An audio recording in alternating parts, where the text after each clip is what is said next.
gonna go on a non-cohesive rant about Barbie. Fair warning, you will hear some background noise. It's my AC going because it's very, very hot right now. Anyways, Barbie. So, I am one of those girls who loved pink, loved Barbies as a kid. I played with them then, I love Barbie now, I love the CD-ROM games, and of course, we did abuse them, but that mostly came a little later when we were around 12, maybe 13, and it was this idea of, we have to show that we're not little kids anymore. Let's assert that we're older now. So it mostly came from that, but as a kid, and even then, I still took care of my Barbies, and the way I played with them, I made them solve mysteries and find ghosts and explore big, cool mansions. That's what I like to do. I made them detectives. I also really, really liked the process of dressing them up, and I loved their fashions. That was a lot of fun. I made a SparkNotes version of this video, and essentially 3 generations of women in my family either worked in the fashion industry, made their own clothes, or both. So I grew up with an appreciation for clothing. I always liked dressing up. I always loved costumes and dressing up. It's such a fun way, and especially for me, it's a way to express yourself, to be creative, to express different parts of your personality. It's a way to visually be a well-rounded person and express different parts of yourself and bring different parts of yourself to the surface. So I always loved it for that. I like that. Gender was not that big a deal in my house because Barbie wasn't the only thing I played. I expressed my femininity through Barbie, but I also caught frogs, and I also played with trucks, and I did play with boys and I did play with girls, and it wasn't that big a deal. I did know early on, I was a little afraid of boys because I knew they hated girls, and I thought, okay, well, what can I do to make sure they don't hate me?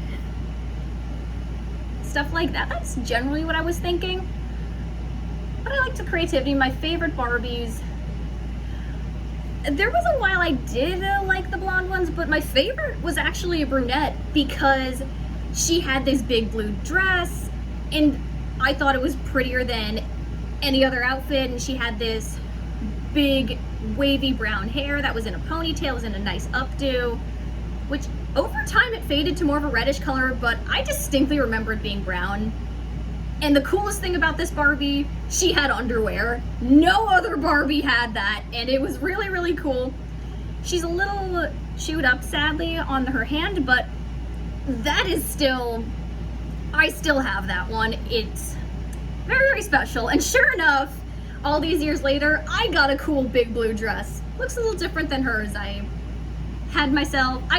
saved up for 5 years and bought myself this amazing ball gown. I've definitely posted pictures and videos of it.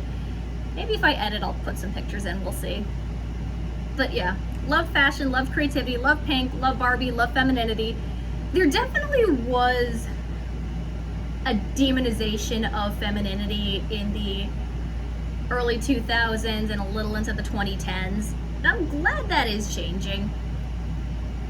At least for me, it came from that I was deeply abused by some really shitty girls, so I associated femininity with abuse. And actually, it was Legally Blonde that took me out of it, because my sister really wanted to go see it. She wanted to see the Broadway show. She really, really liked the soundtrack, and I'm like, no! I'm kicking and screaming, and she made me listen to the soundtrack. I'm like, I love this! And then I realized, oh, this is actually really, really smart, and this is great. I love it. I had to do the same thing with Mean Girls because I thought it was just going to be glorifying cruelty and abuse, and I thought, no thanks, I get enough abuse in the real world, I don't need to see a movie glorifying it. And there are some people who idolize Regina George way too much, but the movie had me towards the end when Katie Heron is saying, oh, you know, calling someone fat won't make you any skinnier, calling someone stupid won't make you any smarter, and maybe me being, I can't remember the exact quote, don't internet explain this to me, but the general gist of it is, hey, oh yeah, ruining Regina's life didn't make me any happier. being prettier than my opponent is not going to stop her from beating me. So just focus on the problem ahead of you. I thought, okay, you won me over. That's great. So yeah, it was really, really interesting. I always found it super duper weird. A lot of people criticize Barbie for decades, just like they do with the Disney princesses. And it was always so weird to me when people said, oh, Barbie creates an unrealistic beauty standard, and oh, Barbie makes girls feel bad about themselves and gives them an unrealistic view of beauty and makes them strive for something unattainable. There's a valid criticism in there, and I'll start by saying this. Barbie never made me feel bad about myself. It was shitty friends who did, but I'm gonna put a pin in that. There is a valid criticism that they did focus exclusively on their blonde character as the lead, as the center, and anybody else was her sidekick or her friend or more of her accessory. And you even got that sense with, Teresa and Christy or Midge. And even something like the Princess and the Pop Star, the Princess and the Pauper, the blonde one is in front, and the brunette or whoever's interchanged with the brunette's role is the one who's slightly behind her. She's the second to Barbie. And even then, the marketing did focus her exclusively on as the center, and nobody wanted to be the sidekick. No one wants to be the accessory.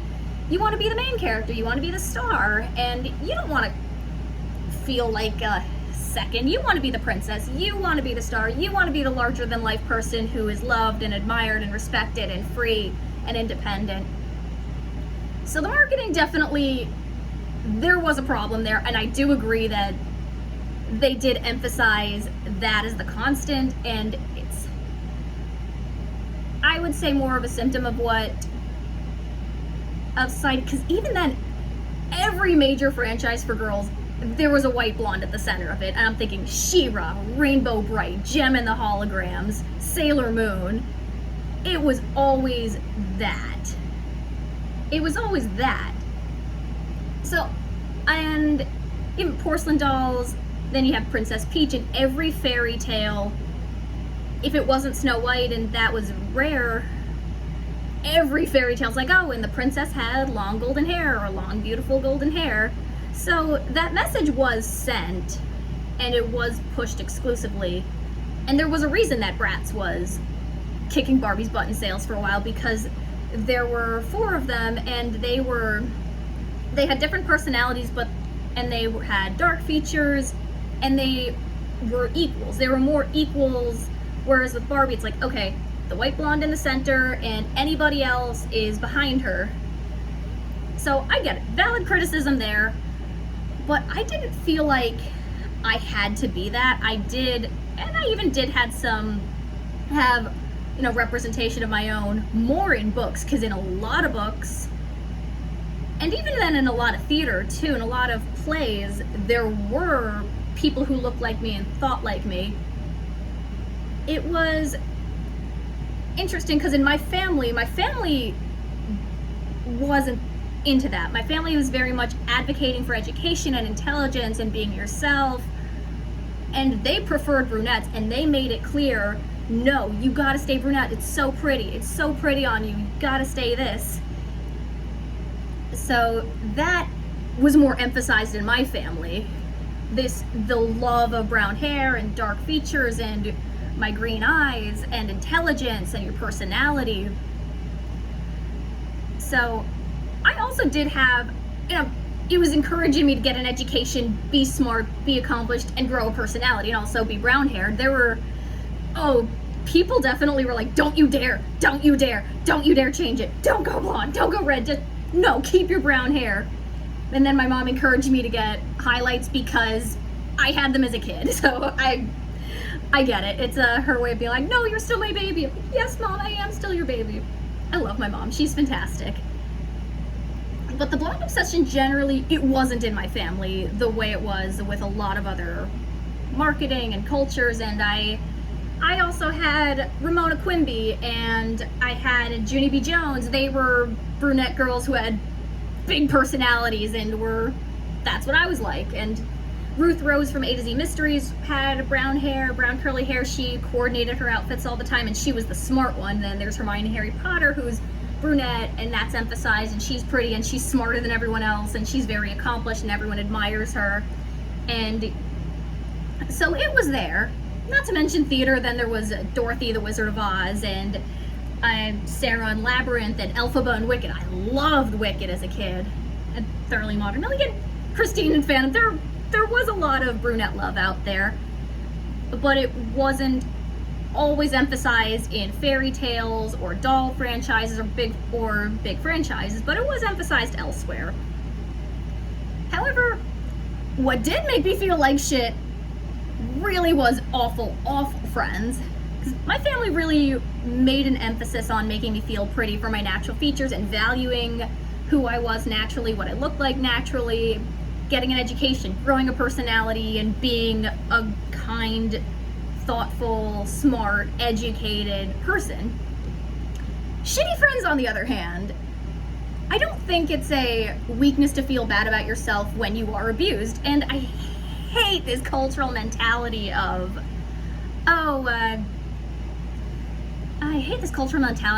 you chose to feel that way. Oh, you chose to let people affect you, and if something affects you, that means it has power over you, and that's your fault. No, that's wrong. That's bullshit. Because we are human, we are feeling. To be human is to feel. And we do get affected by things, even bad things, and things that we shouldn't be affected by, they do get to us. And sometimes it's so insidious that even if it's not conscious, it is there, and that doesn't make you weak. But I hate when people have this mentality of, having human emotions is a weakness, and feeling bad about yourself is a weakness, and it means other people have power over you. No, it means you're human. We all have negative emotions. We all have negative experiences. We all get rejected. We all feel bad about ourselves. We get insecure about things. And sometimes we're not treated well, and yes, that affects us, and that doesn't make us weak. So, if anything, dealing with your emotions in such a strong, proactive way and showing yourself that compassion, allowing yourself to go through that experience, that's very human. And processing pain is very, very hard to do. It's very hard. It's a pain to do. And you don't get good resources out there. You do have to go through trial and error to overcome these things. But I hate this mentality of, you chose to feel that way and that makes you weak. No, absolutely not. That being said, Barbie did, I will say, the only being around this blonde, blue-eyed character, and I saw it a lot in real life. I was from a very white area, and my mom is from a very white area, so I saw it a lot, and because Blonde Blue Eyes was hyped up so much, and I saw it a lot, I didn't find it that interesting, and I wanted to give my love and appreciation elsewhere.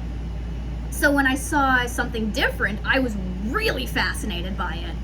And I don't hate blondes. I know some people get affected by this, and I do know some people really do overcompensate for these prejudices. But I just liked to uplift other people elsewhere. I feel like, okay, you got your love, and that's great, but some of it does come with a very insidious undercurrent. I'm gonna give my love elsewhere, and I'm gonna love myself. So when I saw something different, like when the pretty, mean, popular girl was portrayed as something different, like in Butch Hartman shows, in Fairly Odd Parents, it was Trixie Tang, who was Asian, and then it was Paulina, who was Latina in Danny Phantom. I found them way prettier and way more interesting because it was different. It was different from what I'd seen. And I thought the designs were genuinely very, very beautiful. And then Codename Kids Next Door came out, and number 5 from Codename Kids Next Door, I'm like, whoa, who is that? She is gorgeous, and she can do cannonball flips, and she's smart, and oh wow, she looks like nothing I've ever seen before. So that was where 10-year-old me was at. As for things but I liked Barbie, and she never really did make me feel bad about myself. And I liked her. And I did like to put myself in her shoes and make her solve mysteries, find ghosts, and live in a really cool dream house with really, really cool fashions. And it's kind of cool that in some ways, by playing this way as a kid, you do create the life you want for yourself, and you create something that you can aspire to later. For me, I've always had a love of mysteries and stories, and the biggest mystery is people and how they think and how they work. So I'm always very curious about people, and of course, being glamorous and being fun and wearing bright colors and being very fashionable is something I always liked. So that's something that carried with me into adulthood. Oh yeah, but I'm sure you want to hear about the shit I went through because the internet loves to consume trauma. Anyways, what did make me feel bad about myself was some really shitty friends and a really shitty ex who was also not a man. Men were generally very good to me. And because there was so much information out there about how men could be really shitty and terrible and abusive, I knew how to recognize it and knew what to look for and knew to reject that. And boyfriends were always great to me. I love all my exes. All my male exes are wonderful people. They're fantastic. But there wasn't a lot of information on female abuse because this was just at the beginning of how understanding what bullying looks like, understanding what girls do when they're abusive. So the information wasn't there. I had to find it out the hard way, and I was told it was my fault for being affected because people suck. I hate this. Oh yeah, but specific insecurities. My childhood bully, who's a garbage person, mostly it was my personality. She would be like, oh, everyone hates you and you can't do this and you can't do that, even though I actually was very accomplished. I did things very well as a kid, and sometimes even better than her. If she was better than me, she would rub it in my face. If I was better, she would tell me I was terrible. Physically, the thing she gave me the most shit for was my eyebrows, because Finn was in, and you know, they weren't particularly well groomed. She said I had a unibrow. She said it was ugly, and she harped on it a lot. She is a garbage person. Normally what she would do is provoke me into getting mad, and then when I got mad and stood up for myself against her being shitty and terrible, she would tell me I had anger management issues. There's a reason I like Angela Anaconda, is what I'm saying. But yeah, physically what she gave me crap for was my eyebrows. But then I remember in 2010, around there when I was around high school, and my mom says, oh, Alexandra, come down here. And so I rushed downstairs, and she says, look, she pointed to this model in a magazine she was reading, and she said, look at her eyebrows, they look just like yours. And that was the beginning of, thick eyebrows. And suddenly then, afterwards, people were really like, oh my God, your eyebrows are amazing. And suddenly people wanted what I had. But even beforehand, even before that was a thing, the neighborhood MILF told me, no, your eyebrows really are great and they have such a beautiful shape. So there was affirmation even back then, but childhood bully made me feel bad about them because she's a garbage person and she was shitty about that to everybody. There was something deeper she was shitty about, and then there was something superficial. Yeah, horrible human being. But then later I also had some other awful friends who were, the main thing they really cared about was who was getting the most attention at a given moment, and it generally was not me. I didn't really understand the status game. I thought, oh, you have to be, this is also the beginning of people saying, oh, I only want to be friends with people who I've known since I was 10, and oh, these are the people I've been there, we've just been through so much together, oh, we've just been friends forever, so that's why we're best friends, and I'm gonna make sure everyone knows that, it's exclusive. Yeah, it was these girls, this group of girls specifically, who had this fixation on their blonde childhood friend, and they made an effort to, that was hyped up, and it came more from their own insecurities, but because it was hyped up and I was rejected partially for this, it was like, wait, really? Really? And then I had a shitty ex who really ramped that up. And yeah, this ex was very much like these friends, but she was more like, oh, my blonde childhood friend, oh, she looks so Swedish, oh, she's the only one in her family who looks Swedish, oh, she has soft skin and she's an angel, and oh, Alexandra, you're not, you're, ugh, yeah, no, I like her because I've known her for a long time, and she's blonde and she looks Swedish, and you don't have soft skin, and you're this. And if I had to guess, and I do know this ex very well, she is also human garbage, and she tried to get me expelled and arrested. She's a bad person. The thing, it really was her own lack of identity and her own insecurities, and this person that she hyped up so much, they weren't as close as she talked about so much. But she liked me so much, and she, at the beginning of our relationship, it was like, oh my god, Alexandra, you're amazing, and oh wow, you're so strong and you're so pretty, and I've never seen someone as pretty as you. And then suddenly it was like, I'm gonna spend time with them, and oh, I'm gonna let them be affectionate with me, but you can't, and oh, my blonde childhood friend, again, hyped up a lot. It came from girls, it came from people in my real life who I thought cared about me. And that's when I noticed it more. I'm like, oh yeah, this is a very insidious thing in our culture. And that's even worse if you're a person of color. I know that being white, I don't even experience the worst of it. And whatever crap I have to deal with, whatever superficial bullshit I have to deal with, it is obviously way worse and way harder if you're not white.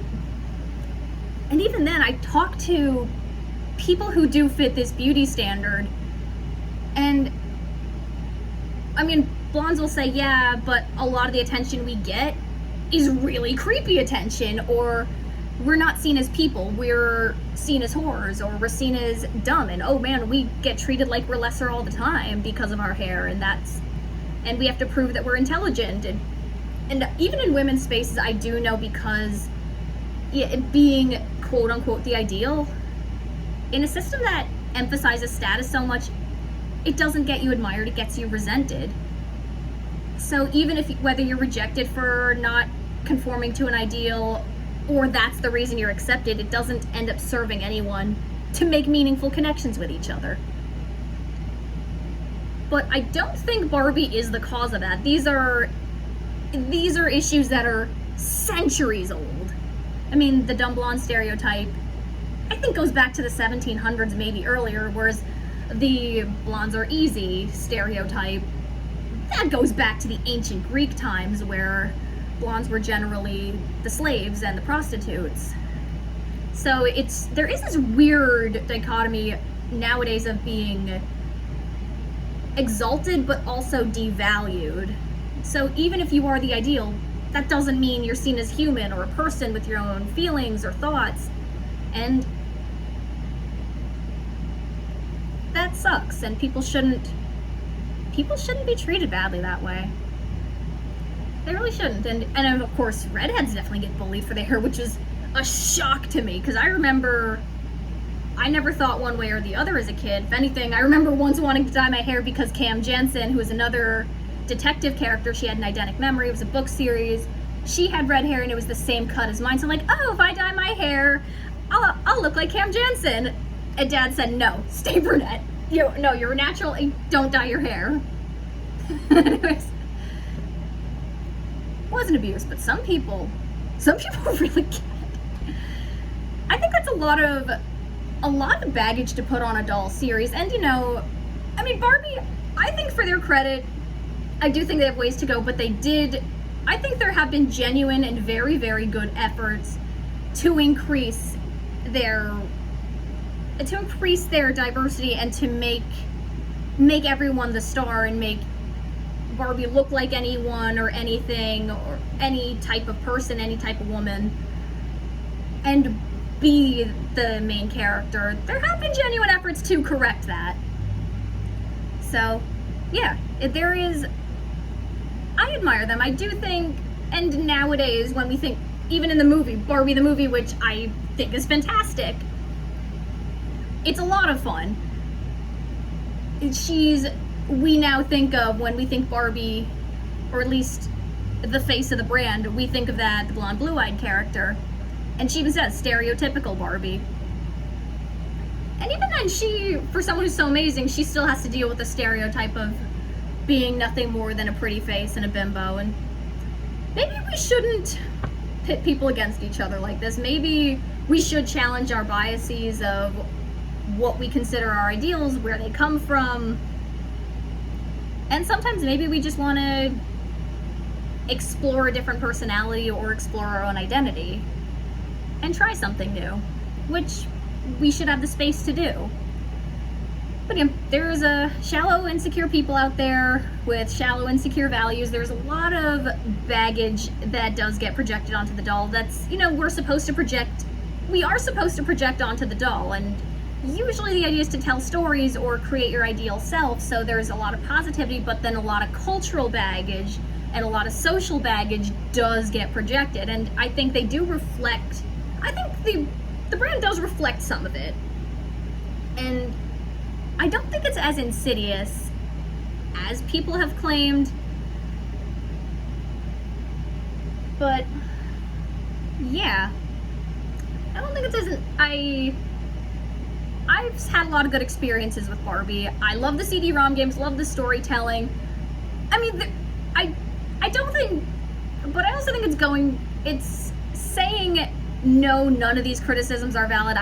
I strongly disagree with as well, but I do think a lot of anger does get misplaced. It's also very frustrating when I've also seen a backlash from women about femininity. I mean, I also get it, a lot of women were forced to be very pink and very feminine, very frilly and docile, and that's not who they were. But then it got taken out on people who did enjoy pink and frilliness and fashion and, yeah, not like other girls. Again, I feel there's a misplaced anger. Just rambling thoughts. I really do, and I liked the movie. I thought it was very fun, very funny. Ryan Gosling's performance was amazing. And Margot Robbie did a wonderful job, and the script was very funny. I love the jokes. My job is beach. It was so great. I loved it. And you are very good at beach, Ken. I liked his arc. I think it's definitely from a guy in second place and what that's like and finding your own self. I do agree. I like that there is talks of, hey guys, hey, you're good just as you are, you're enough, and you do stuff. The Ken song is so good. There's a song sequence that is just amazing, and I love it.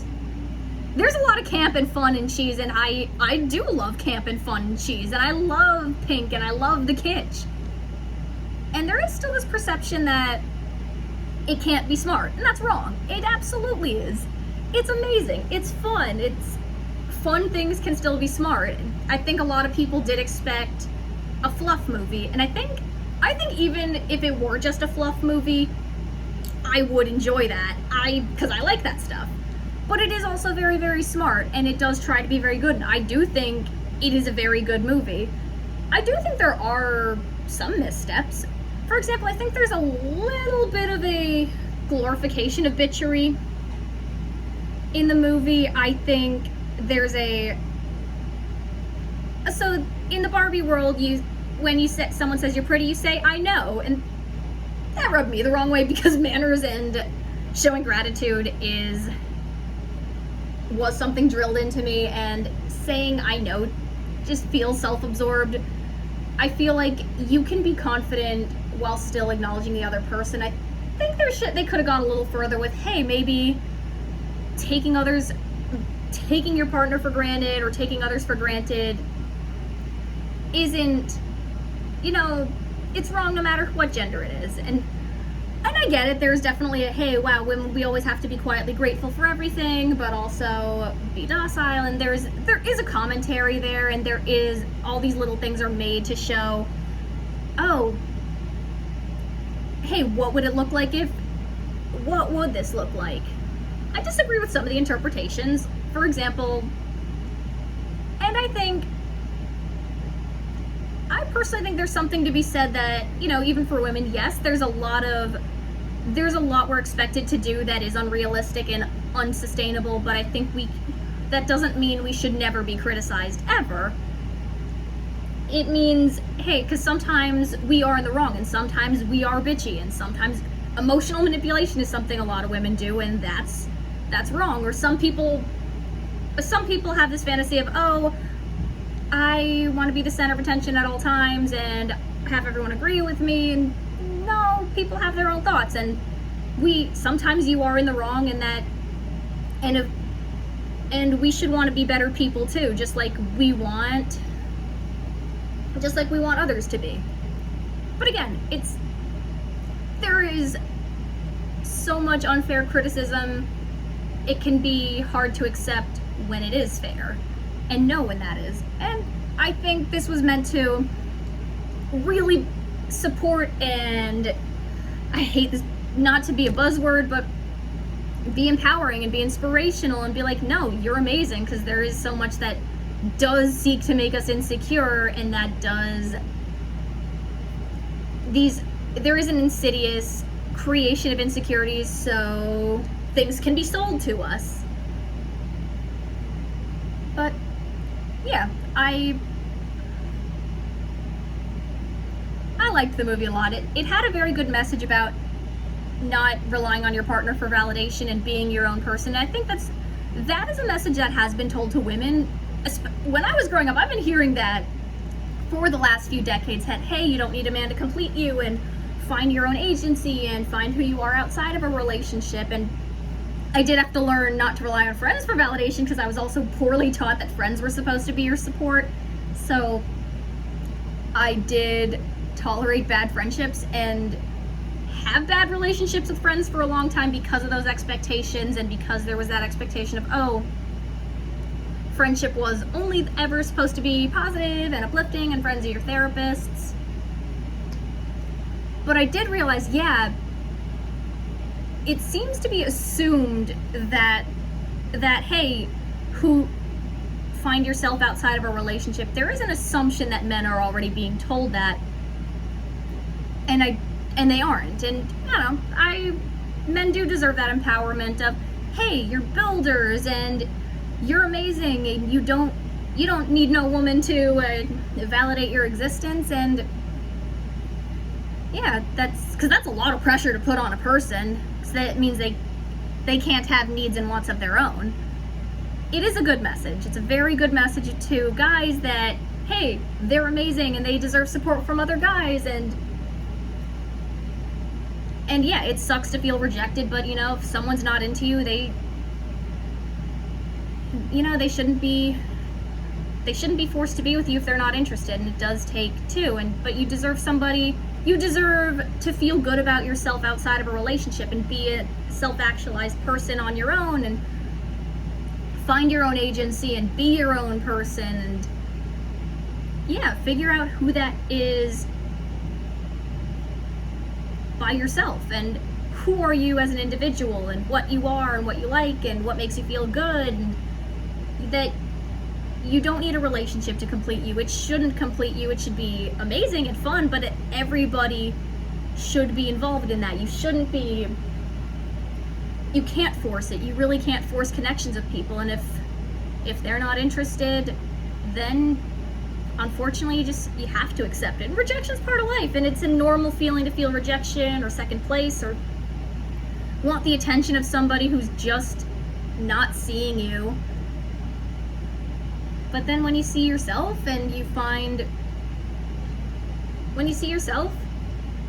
you can create and find a world and a group and people that, hey, support you too, but they're still their own people with their own agency and their own wants. I find you can't really avoid the politics of Barbie. You can't avoid the cultural baggage, and I'm glad that is so much front and center, and I'm glad it's done in such a fun way. There's so much pointing out these little experiences of men versus women, and even I missed a few. For example, the Kens introduced patriarchy to the Barbie world, And I love Ken's mentality. He's just a sweet, dumb himbo. His mentality is he thinks, because he sees all these manly cowboys and of Westerns past, and he thinks patriarchy is about horses. This is amazing. He thinks it's about horses, but when he found out it wasn't, he lost interest. It was, oh, it's so funny. Oh. I knew Ryan Gosling's performance was going to be my favorite when his job was beach. When I saw that small clip ahead of time, and he says, "My job is beach." It is not as easy as you think. And you were very good at beach, Ken. It's great. I love it. 10 out of 10. The movie, again, it's not perfect. I think it does a very good job. I think it's going to make a lot of people feel very good about themselves. It's definitely challenging very small-minded people. But if it's not your thing, it's not your thing. And it's fun. There's a kitsch that appeals to me specifically. And there's so many good lines. It's so funny. But that being said, yeah, Barbie. I love Barbie. I actually building a small collection because yeah,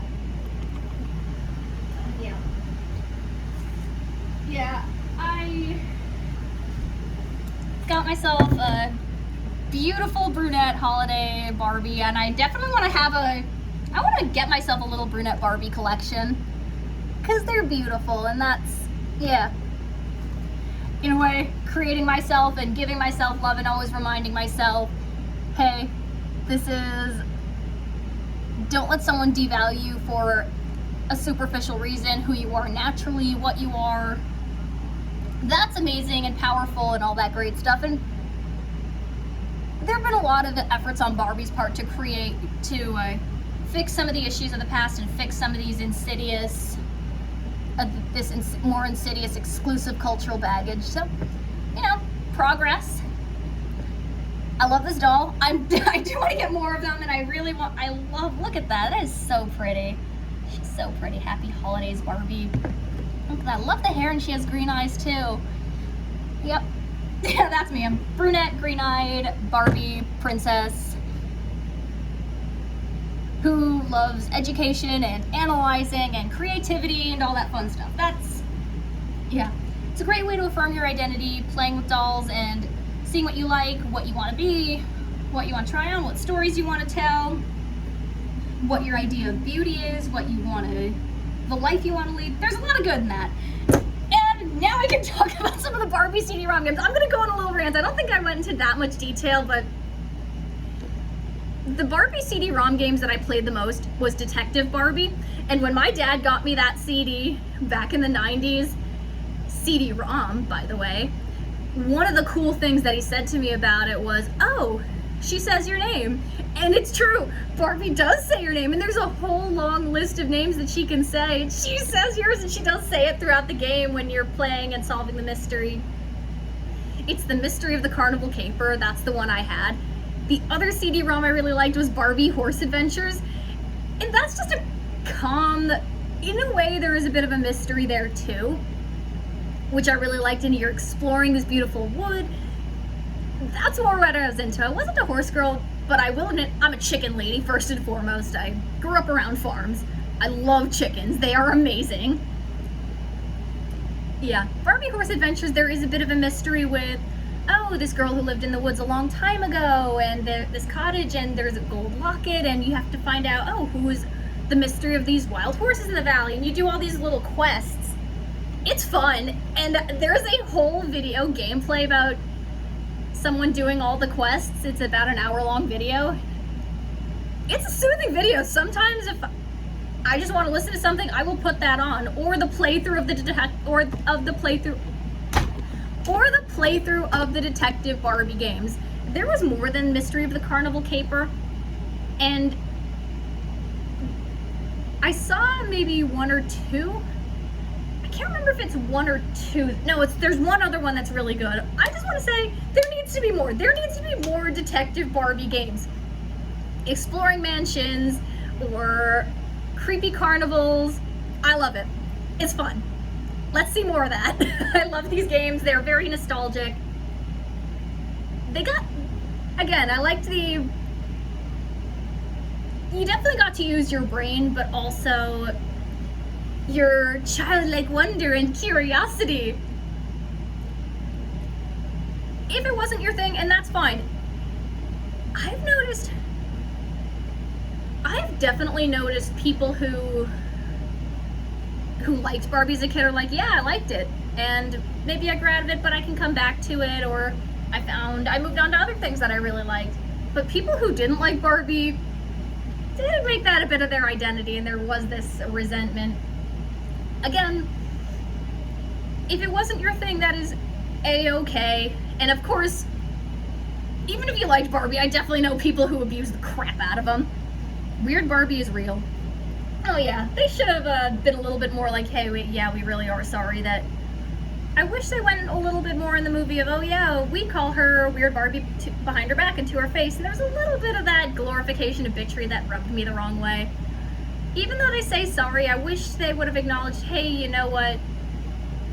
Because emotionally underneath, again, they had a lot to do, and they wanted to focus on what they wanted to focus on, but it's definitely a me thing of, nah, treat people well, and explore all the different parts of your personality. You can be more than one thing, and maybe your experience was one thing and other people's was a different thing. I love Barbie. I love it. It's fun. I'm creating my own little Barbie universe, in addition to the other million things that I really, really enjoy. That's my rant. Maybe it'll be fun background noise for you, and that's my general experiences with Barbie, with beauty standards, with crappy friends, with a family who really wanted to make me feel good about myself and value the right things. Yeah. And not being so ladylike. This is fun. I had a good time. I'm gonna go camp and kitchen. I'm just gonna have fun.